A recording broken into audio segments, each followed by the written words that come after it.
Hey, so what really are your non-negotiables? Hey, this is Shane from the Legal Edge.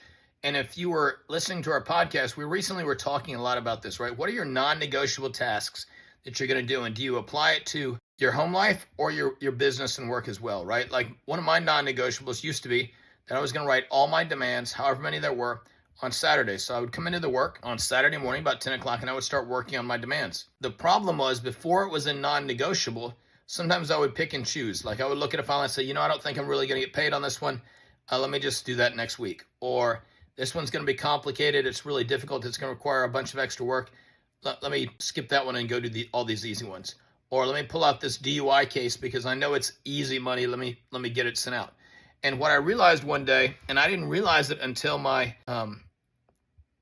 paralegal who would prep the demands, they'd prep the files, get them ready for the demands. She'd come in and put them in my office on a shelf. This is back when we had binders, so a case file was included in a binder. And she comes in one day and says, "Hey, where do you want me to put these?" I said, "Just put them on the shelf." She goes, "The shelf's full." And I looked over there and realized that I had a whole shelf of demands, and what had happened was, over the course of several weeks, I'd skipped those files that I didn't really want to do, right? The difficult premises slip and fall case that was going to require extra work, the overly complicated medicals with pre-existing conditions, several files like this. And I'd done it over time. And next thing I know, I've got a full shelf basically of files that I skipped over. So she started putting them on the second shelf. And I realized at that moment that writing those demands, I had to switch over to a first in, first out rule, right? Which said the oldest one on the shelf was the one I wrote first. And I would just work through them all, every single work. And as soon as I made that a non-negotiable, it fixed the issue. I never skipped over them. I never had a bunch of stuff sitting on my shelf being old, getting stale basically, or anything else. So where are the non-negotiables in your life?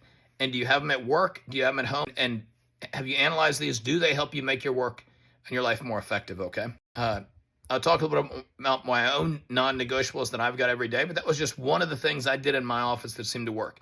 Another one I did was I talked to my clients and I said, "Hey, I'm going to make all my client phone calls on Tuesdays and Thursday afternoons. I'm going to start at 3 o'clock and I'm going to call everybody that needs a phone call. Whether that takes an hour or whether it takes 3 or 4 hours, I'm still going to do it." And that was my non-negotiable, that I was going to reach out to all those clients and work through all those phone calls, no matter what, whether it took a little bit of time or a lot of time. As soon as that became the non-negotiable, then I knew I had to do it. So there was no more about, hey, I'm going to go home early or I'm going to go home regular time or anything else. It was, I've got to get through these phone calls. And that helped me manage my practice and make sure I got all those phone calls done. So this is Shane from the Legal Edge. If you've got any non-negotiables, I'd love to know what they are in the comments below, if it helps you live your life at work or home.